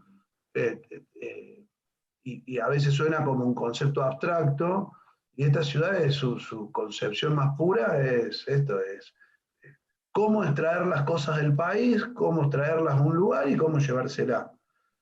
Después la propia ciudad internamente con el desarrollo del capitalismo también tiene una lógica de extractivismo urbano, ¿no? Se construye para la especulación financiera. O sea, ya no se construye, el otro día con Ariel hicimos una charla en ATE para discutir un poco la problemática, sobre todo de IRSA y toda la costanera sur y la costanera norte. Pero hoy se producen viviendas, se hacen viviendas pensando más en una lógica del capital financiero, de edificios que sean rentables para la especulación y no tanto para vivir. Por lo tanto, es preferible, o sea, se invierte capital para construir cosas que ni siquiera son para vivir, sino para mantener el valor del precio del capital y para jugarlo en la bolsa o en los distintos lugares, ¿no? Como activo financiero. Entonces esa es la lógica, ¿no? Del extractivismo urbano, que un concepto como decir, bueno, construyo para vivir, no, acá construyo para especular. Y nada más. Qué sé yo, estaría buenísimo que digamos, bueno, como en Alemania, bueno, digamos, vamos a expropiar todo Puerto Madero y vamos a meter la Villa 31 en Puerto Madero. Nos vamos todos a Puerto Madero, a la villa a vivir un par de meses, a ver si ligamos casa. Pero no, digo, pero la lógica, ¿no? La perversión del concepto, digo, es tan simple y tan perverso que hasta cuesta explicarlo. Yo me imagino explicándole a mi hija de 15 años, che, vos sabés que hay gente que hace la casa no para vivir, sino para invertirla, porque después eso se transforma en un bien financiero que simbólicamente se compra y vende con las acciones. Pero, ¿quién va a vivir ahí? Nadie. Che, está bueno el edificio, es un bárbaro. Y hasta por ahí la discusión de los arquitectos que construyen en Puerto Madero probablemente hagan edificios verdes y sustentables y que gasten mucho menos energía que un edificio, cualquier casa hecha en La Matanza, en el sentido porque además invierte fortuna guita. Entonces, esta lógica, ¿no? La lógica extractivista, conceptualmente, es muy simple, la lógica es sencilla, pero de tan perversa se torna, me parece difícil explicarla, y se torna poco creíble, ¿no? Que es lo que nos pasa, a veces yo siento que nos pasa con la gente del PRO. Hacen perversidades absolutas que son ¿viste? Son fácil de ver y difícil de explicar, ¿no? El indio tenía una frase que decía, no, tu negocio... Pero bueno, me parece que es esto, que esta lógica extractivista, si nosotros no lo disponemos con los conceptos de neocolonialismo, con esta lógica del capitalismo posmoderno, descentralizado, financiero, cuando digo financiero es donde la plata empieza a ser hasta un bien simbólico, porque ni siquiera hay plata física, material, ¿viste? ¿No? Las bóvedas de Cristina, ya ¿viste? No, ni siquiera hay bóveda, es plata volando en el aire, que te dicen 100.500 billones de pesos transferidos en un segundo de acá a Suiza. ¿Cuánto? ¿Qué número ese, no? Es una lógica perversa. Bueno, la discusión es cómo conceptualmente y cómo nos paramos nosotros desde otro lugar, desde otro universo, para poder explicar esto que realmente es complejo. Y cuando uno dice un concepto como el buen vivir, concepto lindo, un concepto que simbólicamente te lleva, ¿no? Que lacanianamente te lleva a simbolizarlo desde un lugar del bien, de los hombres unidos entre nosotros, con un buen vínculo con la naturaleza, con el entorno que nos rodea, respetándonos y respetando, bueno, es como, es poderoso, choca, ¿no? Confronta culturalmente muy fuerte con esto, y bueno, me parece que para mí es la pregunta que nos hacemos es cómo trabajar estos conceptos para que se vayan popularizando, ¿no? Que vayan siendo una herramienta política para discutir con estas lógicas perversas del capitán financiero o el extractivismo de una mega ciudad. Sí, si me permitís, compañero, estamos hablando de un estrago humanitario, un estrago, absolutamente. Sí. De hecho, los teóricos plantean que es más fácil ver el fin del mundo que ver cómo transformarlo, que es un poco la problemática que tenemos todos nosotros, supongo, acá. O sea, cuando uno ve los últimos índices de la IPCC y ve del vértigo que tiene la economía y el vértigo que le quieren imprimir, nada, yo el otro día escuchaba un programa que, por ejemplo, Culfas se pone en contra de la lógica, o sea, se enoja profundamente con el movimiento ambiental contra el fracking, contra la ley que votaron en el sur del salmón, bueno, ahora el tema del litio que, viste, bueno, energía limpia, sí, pero al norte ya es poco habitable. Si nosotros lo destruimos para sacar el litio, o sea, no solo que va a ser inhabitable, sino que ya no va a quedar una gota de agua, va a ser tierras que son,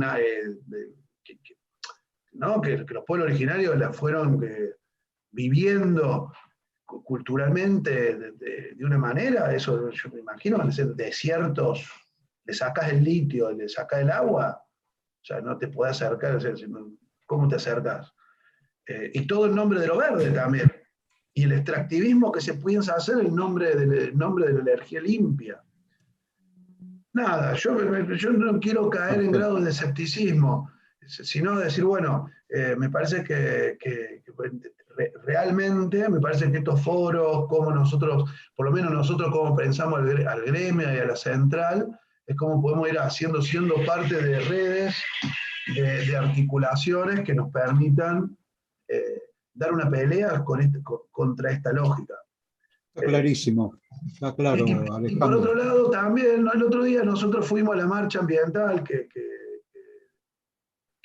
básicamente las ONG y algunas organizaciones políticas la plantean, los compañeros de Jóvenes por el Clima, qué sé yo. A mí me gusta otra ONG que me gusta, que esto es, ¿cómo se llama? Revolución o extinción, una cosa así se llama, hacen acciones directas, es muy interesante. Pero, por ejemplo, los sindicatos no estaban, las centrales de trabajadores no estaban, ni siquiera nos nombraron a ese punto, digamos, no solo que no estaban, ni siquiera nos nombraron. Bueno, ¿cómo metemos, por lo menos nuestras organizaciones, cómo las metemos a discutir estas cosas? ¿Cómo vamos concientizando a nuestros compañeros? ¿Cómo vemos que la extracción del litio no es muy lejano al buen vivir de la capital? ¿Cómo vemos que el fracking es la lógica más perversa para extraer el carbono? ¿Cómo pensamos la energía renovable? ¿Cómo que el carbono no es una lógica lejana? Otra de las grandes discusiones, o sea, yo escuché muy poquito de los compañeros, pero calculo que la discusión de lo que consumimos y cómo lo consumimos. El consumismo hay que atacarlo por todos los rincones, porque de hecho ahora cómo pensamos la salida de la pandemia y la salida del macrismo, o sea, la discusión postelectoral que nos fue mal, es metámosle guita a la gente para que consuman.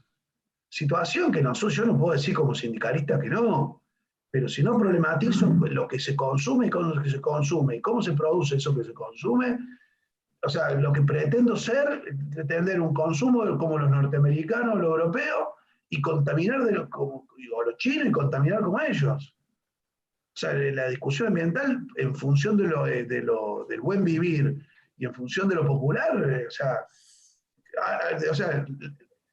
no está dada. Incluso no solo que no está dada, sino que para no perder la elección de nuevo para el macrismo, nos comemos la curva de ni siquiera poder problematizarlo. Que hay que problematizarlo. Y por otro lado, la problematización con lo nuestro, es mentira que si nosotros producimos industrialmente los cerdos, a la larga vamos a tener más divisa. Porque, de nuevo, los cerdos, una estructura industrializada, extractivista, que fracasó y que la meten acá porque no saben qué hacer con los virus que les agarran a los chanchos. Entonces digo, bueno, ¿cómo esta problematización nadie se la hace? Y nosotros tenemos un problema ahí político, cultural, un problema popular, de cómo lo trabajamos para que esto no se nos escape de las manos, de nuevo, ¿no? Porque lo peor que podemos... Digo, yo imagino que en 5 años la economía creció al 10%, no le dieron bola a ninguna discusión ecológica y vamos a estar nosotros mismos en contra de nuestro gobierno, de un gobierno, entre comillas, popular, ¿no? Clarísimo, Alejandro. Discúlpame, te voy a tener que cortar un segundo Sí, dale, este panorama que está clarísimo.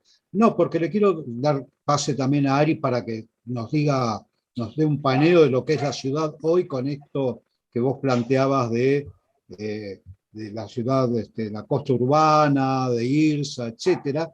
Pero lo que vos estás planteando es precisamente, ¿no? Cómo como trabajadores y como desde nuestra perspectiva, avanzamos con un instrumento político que tiene que ver con esto de esta crisis socioecológica, ¿no? Que, como decía Leonardo, estamos hablando de lógicos, del bien vivir, de todo del buen vivir humano, pero no a costa de este consumismo. Todo esto pone en tensión, digamos, y en cuestionamiento esto que vos te estás planteando, el extractivismo urbano, el crecimiento, ¿qué es el crecimiento? ¿Qué es el desarrollo? ¿Qué tipo de desarrollo, qué tipo de crecimiento nos planteamos? ¿Cómo consumimos? ¿Qué tipo de consumo? Etcétera. Y la ciudad de Buenos Aires, de nuestra perspectiva, es un reservorio de las peores ideas, digamos, de lo que es convertir todo en un activo, ¿no? En un activo especulativo. Eso está clarísimo. Bueno, quería que Ariel Palombi, que es también sociólogo, compañero de ATE Legislatura, que participa de ATE Urbano Ambiental, nos comente un poco cuál es la realidad concreta de la ciudad de Buenos Aires hoy desde esa perspectiva. ¿Me escuchás, Ari? Buen día a todos y todas, ¿cómo están? Estoy siguiendo muy atento al programa. La verdad que es interesante porque me parece que cuando discutimos estos temas siempre tenemos que tener en cuenta el cruce con lo productivo, el cruce con lo urbano, ¿no? Cuando nosotros armamos o rearmamos el área de ATE Capital, del sindicato, que se llamaba área ambiental, le pusimos área urbano-ambiental, ¿no? Porque si no pareciera, en estos momentos donde todo es ambiental, todo es ecológico, todos trabajan con eso, con el discurso, como si fuera un significante vacío muchas veces, en el cual, todo es verde, pero nada es verde, ¿no? Ahí hay algo de lo que decía Ale, que obviamente que lo comparto. Y en esta ciudad tenemos mucho de eso, ¿no? Nosotros, en teoría, la administración que está, que es la administración de Juntos por el Cambio, de la oposición nacional, digamos, que está hace 14 años que gobierna la ciudad, se dice que es una ciudad verde, ¿no? Una ciudad verde. Es el eslogan, digamos, de gestión, de marketing, ciudad verde. Y en ese sentido, en nombre de la ciudad verde, se hacen y se viven haciendo ya hace muchísimos negocios, ¿no? Estamos hablando de una ciudad que en 10 años, de 2009 a 2019, vendió 163 hectáreas de suelo al sector privado para desarrollos privados, ¿no? Estoy diciendo las hectáreas de suelo que se vendieron para desarrollo, que eran del Estado, que eran instrumentos de gestión del Estado, que estaban dentro del banco de suelo que tenía el gobierno de la ciudad, y se vendieron para distintos negocios, ¿no? Estamos hablando de una ciudad que además de esas 163, privatizó en modo de concesiones o permisos de uso otras aproximadas 200 hectáreas. Entonces, que toda su reserva de suelo, sumada cuando fue la gestión de Mauricio Macri en términos nacionales, que también hay como 12 hectáreas, 10 hectáreas que se vendieron, o sea, todo el instrumento que tenía el Estado para poder trabajar en relación a lo urbano, pero también a lo ambiental, se está subastando, para decirlo de alguna manera. En ese marco hay una avanzada muy fuerte sobre nuevos proyectos, y estos nuevos proyectos tienen la particularidad que son fuertemente, digamos, perjudiciales para el ambiente, en varios sentidos. El proyecto más grande es un proyecto que tiene la multinacional IRSA. IRSA es una empresa, la desarrolladora inmobiliaria más grande de la Argentina, que tiene inversiones en otros sectores de Latinoamérica, en Israel, en un montón de lugares, la cual tiene una tierra que compró muy barata hace muchos años, en 1997, a $50 millones, compró 71 hectáreas en el borde costero de nuestra ciudad. En el borde costero de nuestra ciudad, la parte central, hay una reserva ecológica que tiene más de 200 hectáreas, y al lado de esa reserva ecológica hay un terreno que, digamos, es una reserva, si se quiere, de suelo, que era de un club, el Club Boca Junior, y que luego la vendió esta empresa. Bueno, que no hay nada, o sea, que se usa para un uso portuario, y hace 20 años que esta empresa está queriendo que le cambien la norma urbanística para poder desarrollar allí lo que se llama el Puerto Madero 2. Puerto Madero, probablemente muchos de ustedes, si han venido a Buenos Aires o lo han visto, fue una experiencia de recuperación del antiguo puerto, en el cual, digamos, empezó siendo una experiencia que parecía que tenía un grado de intervención progresista, pero terminó siendo, digamos, un barrio, otra ciudad, un barrio aparte, donde solamente están ocupadas el 40% de las viviendas y el resto son reserva de valor, donde el metro cuadrado de una vivienda sale entre $5.000 y $6.000, bueno, nada, una Miami que tenemos acá muy cerca, con su propia seguridad, digamos, un barrio muy segregado, bueno, pero más allá de eso, es interesante traer esto de que esta tierra que está allí como reserva, que es de la empresa IRSA y que se le está habilitando mediante un trámite legislativo, que se pueda construir, que se puedan construir torres de hasta 145 pisos, con vista a la costa uruguaya, ¿no? Bueno, en ese marco es que hay un problema ambiental grave. ¿Por qué? Porque eso es un humedal. O sea, son 71 hectáreas que son humedales, que, digamos, ustedes saben la función que tienen los humedales, y se va a avanzar con la impermeabilización del suelo. Pero volviendo al principio, lo que quería marcar, que justamente cuál es el argumento para poder darle la norma urbanística para construir este barrio, que va a generar un parque público, que es un pedacito, ¿no?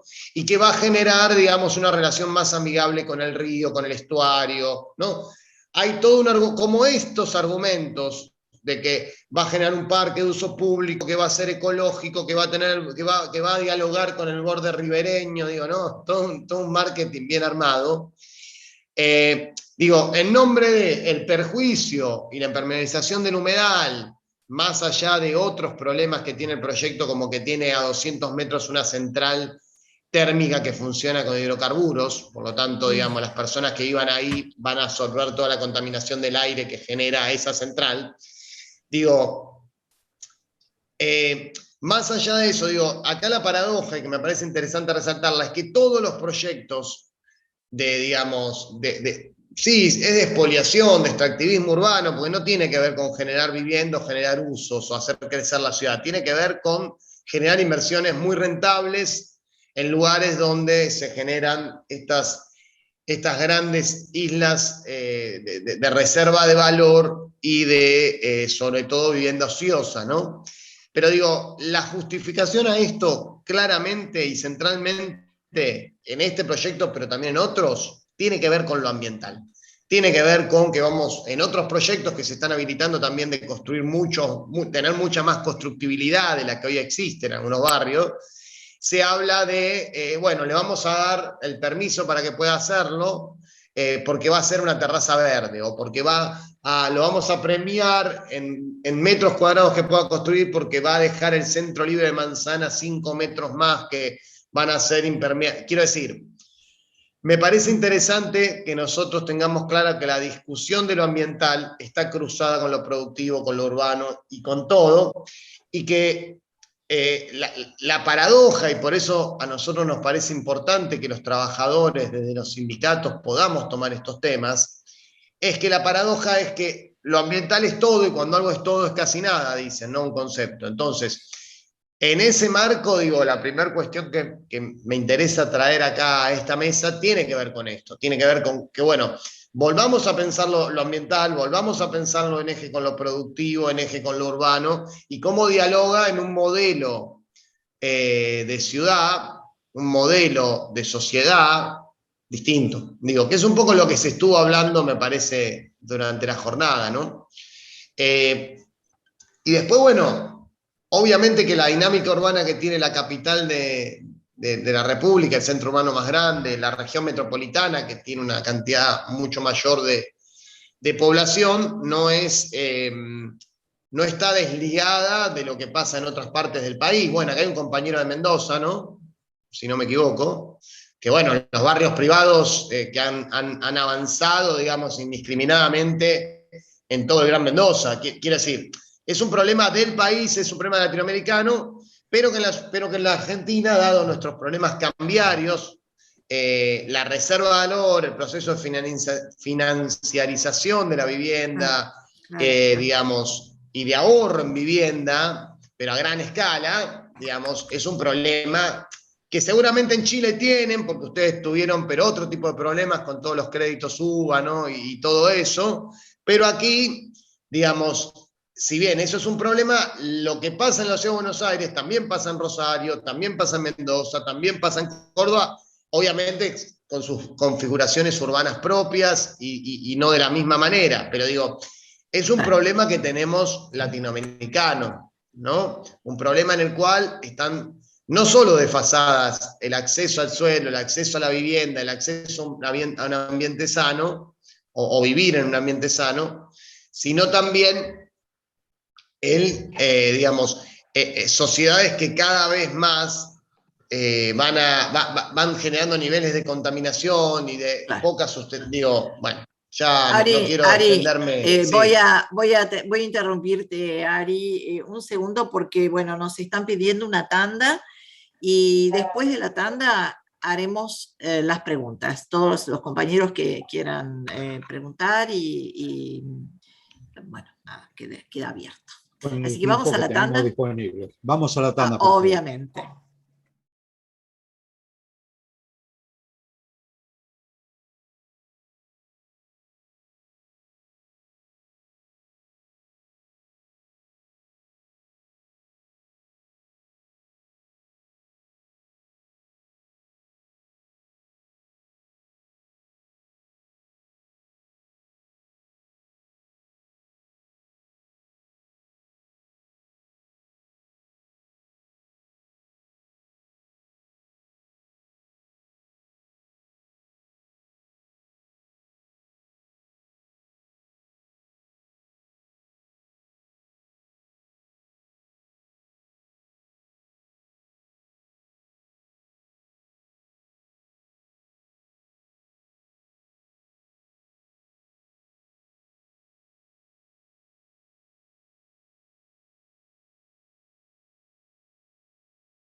Bueno, de regreso, luego de las exposiciones, viene el segmento de preguntas, así que me parece que a Leonardo, ahí levanto la mano, querrá hacer alguna pregunta, intervenir de alguna manera. Sí, mira, corto y preciso, pues son 30 segundos, ya no me quiero manejar más tiempo que ese. Yo creo que el problema está que nosotros todavía estamos en la etapa de denuncia porque estamos perdidos respecto a la forma ideológica y política de llevar a cabo esto. Entonces seguimos con la denuncia. Yo les dije hace un rato atrás que el concepto de medio ambiente ha sido una muy buena cuña porque disocia absolutamente la reivindicación de la vida que está dentro de la relación cultura-naturaleza. O sea, yo no necesito el medio ambiente como concepto, es algo externo, ¿ya? Yo no vivo el medio ambiente es una cosa que está ahí, que se transa. Por lo tanto, puedo transar el medio ambiente como puedo transar al hombre. El capitalismo es tonto, siempre ha sido inteligente, muy inteligente. Entonces, cuando hablamos del medio ambiente, estamos cayendo en el juego del capitalismo. Cuando hablamos de crecimiento económico, estamos hablando lo mismo, porque ¿alguien de ustedes se atreve a hablar en contra del crecimiento económico? Pues yo sí, no tengo ningún problema en decir que es la falsedad más grande que he escuchado yo en mi vida como concepto. Es un concepto que no existe. Y el crecimiento económico es un crecimiento de la crematística, no de la economía. La economía es racional, no es de objeto.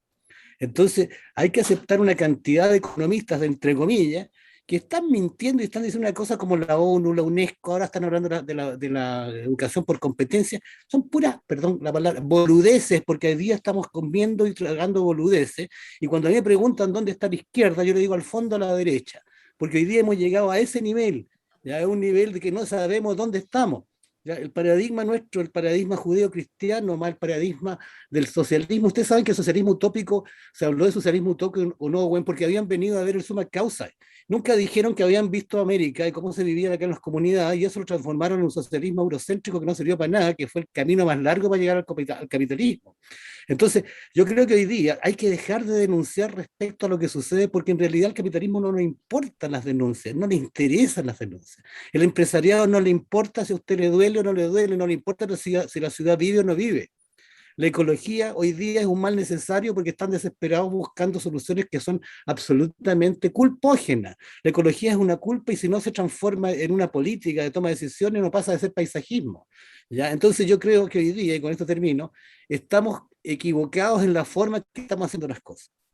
Yo he trabajado desde el punto de vista del gobierno de Allende en todos los problemas cibernéticos y me ha tocado trabajar con sindicatos en la parte del cobre de Chile. Yo creo que si hay algo más imaginario hoy día en Chile para los trabajadores es ser proletario, eso es absolutamente imaginario. El proletariado no existe en Chile. Hoy día lo que existe es un obrero que va a pedir todo el tiempo una cantidad de dinero para comprarse un televisor y mejorar el auto. Y eso es toda su política. El medio ambiente no existe, el género no existe, o sea, no existe nada por lo cual hoy día se genera consumo. Lo único que no importa es que no paren la faena. Es el nivel político que tenemos hoy día en Chile. Entonces imagínense ustedes están viviendo eso allá en Argentina, lo que estamos viviendo nosotros acá. Eso. Gracias. Gracias, Leonardo. David quería hacer una pregunta también, vamos a darle la palabra. Sí, gracias. Bueno, un comentario que me quedó de Manuel cuando hablaba de un contexto en el que estamos todos de apremio con la situación de terráquea, digamos, etcétera. Y yo recordaba 50 años atrás, en relación a los límites del crecimiento del MIT, el informe de MIT de los límites del crecimiento, que lamentablemente se cumplió tal cual decían, pero que además, a propósito de ese informe de los límites del crecimiento de hace 50 años atrás, más bien pensaba en la respuesta que hubo de la Fundación Bariloche, del modelo mundial latinoamericano hace 50 años atrás, donde criticaban este concepto del crecimiento de Estados Unidos y Europa frente a una multiplicidad de variables que tenían que ver con lo que en ese momento se llamaba los países subdesarrollados, los países del tercer mundo, como un conocimiento sistémico, integral, dando una respuesta que, aquí va el punto, se salía de la discusión académica, se salía del circuito de los cursos, de las universidades, y trataba de generar una discusión global, una respuesta desde acá a superar este concepto de crítica del crecimiento mucho más complejo, que tenía que ver justamente con posicionar una discusión desde acá, considerando las perspectivas complejas del mundo en todos los sentidos. Si eso pasó hace 50 años atrás, es súper fácil, como dice Leonardo, sería súper fácil criticar algo que se hizo hace 50 años atrás, pero yo lo tomo al revés, yo lo tomo como, si en ese momento se lo plantearon de esa manera, saliéndose del circuito académico, tratando de colocar esta discusión global, en esta respuesta hecha en Bariloche al planteamiento del modelo del MIT, y eso no fue suficiente, ¿cómo podríamos tomar hoy día hasta dónde llegaron ellos en ese momento para ir más lejos y como bien dice Leonardo, salirse de este criticar, quejarse y cómo cambiarlo? O sea, yo insisto con este punto de los sistemas de representación social, como por ejemplo este concepto que yo les decía, el problema que tenemos hoy día acá, cuando les compran terreno a los mapuches para decir ya 150 años después les devolvemos un pedacito de lo que les quitamos, pero no entendemos que ustedes no usen toda la tierra para explotarla y solo la que les sirve para la comida. Bueno, eso significa transformar la forma de representar la relación con tu medio ambiente, que tiene que ver con un sistema de representación social, con medios de comunicación para la asociatividad. Claro, ¿escuchaste bien, Emanuel? Sí, está clarísima la pregunta. A Emanuel, a propósito del tema de la academia, de quedarse encerrado en la academia con esta situación que estamos ahora, pero también lo planteo en general, si alguien, cómo lo toma. Es algo que ha sido bastante debatido y que es uno de los puntos de la diplomatura. Así que, Manuel, adelante, por favor. Sí, a ver, en definitiva, ahí está clarísima la duda y evidentemente no nos podemos quedar encerrados en la academia. Lo que sí es peligroso es arrojarse de buenas y a primeras a lo que quizás intuitivamente entendemos que son soluciones y no lo son, porque hemos sido socializados en un sistema, bajo un discurso hegemónico en el cual es, como bien exponía David, digamos, es muy difícil salirse de esa matriz cultural, ¿no? Entonces, hay cierta reflexión académica que nos viene bien y nos permite cruzar, digamos, esa frontera de lo que intuitivamente nos enseñaron o con aquello que nos socializaron, para poder imaginar otras alternativas, ¿no? en clave de pluriverso, no como una alternativa, solo hay una alternativa al modelo capitalista, sino que hay muchas alternativas, ¿no? Y que todas tienen que poder ser capaces de convivir, ¿no? Porque si no, querríamos cambiar un sistema dominante por otro, y un concepto ecológico integral lo que tiene que hacer es permitir la convivencia, ¿no? de muchos modos de vida buena, no de mejor, no es vivir mejor, sino vivir bien, ¿no? Y entonces ahí cuando podemos pensar el vivir bien y no el vivir mejor, se abren las alternativas bueno, como decía Leonardo más temprano, a deconstruir el concepto de crecimiento asociado al desarrollo, ¿no? Y dejar de hablar de desarrollo para poder pensar en otros modos de convivencialidad del ser humano y la naturaleza, que es una sola cosa, que es esta ecología a nivel planetario, que nos construya, que poder construir otras convivencialidades que sean respetuosas de la vida, ¿no? Y desde esa lógica, a ver, cuestiones muy concretas. Hoy lo mencionó Alejandro más temprano, a Extinction Rebellion, que digamos sería la rebelión ante la extinción, ¿no? Nos rebelamos a la extinción porque estamos frente a un momento de colapso ecológico y entonces nos rebelamos a eso. ¿No? O el clarísimo como Greta hace pocos días en su discurso decía, sí, vamos a hacer vamos a regenerar el planeta, bla, bla, bla, vamos a vamos a disminuir las emisiones de dióxido de carbono, bla, bla, bla, y llevamos así 40 años, ¿no? Y no pasa nada. Entonces, ahí es cuando sí, evidentemente hay que cruzar la frontera académica y ponerse en acción.